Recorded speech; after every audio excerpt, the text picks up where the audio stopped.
week-end de cohésion, c'est un vrai moment de partage, de rencontre entre les différentes équipes.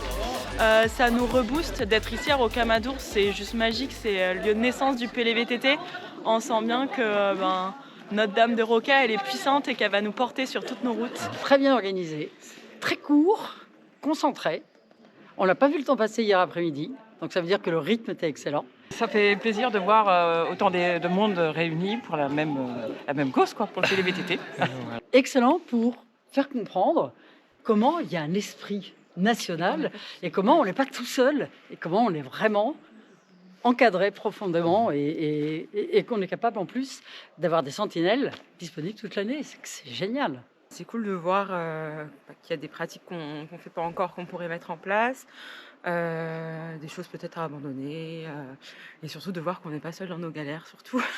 Ça, c'est un peu réconfortant. On a appris plein de choses, plein de petits trucs aussi à mettre en place, donc très très bien.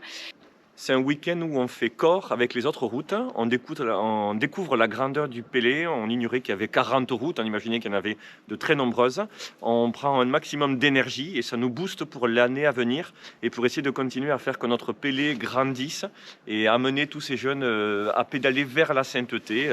Et puis on donne, mais nous aussi on reçoit énormément et on a énormément reçu au cours de ce week-end. L'aspect spi aussi, de la dimension spirituelle de ce week-end qui moi m'a bien marqué.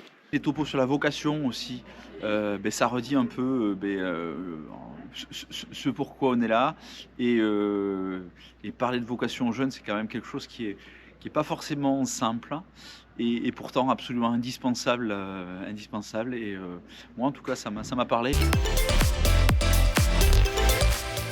C'était une très bonne initiative de faire cocher case ronfleur et non ronfleur. Mais il va falloir quand même faire la chasse aux ronfleurs parce qu'il y en a qui se sont infiltrés chez les non-ronfleurs. Et ça, j'accepte pas.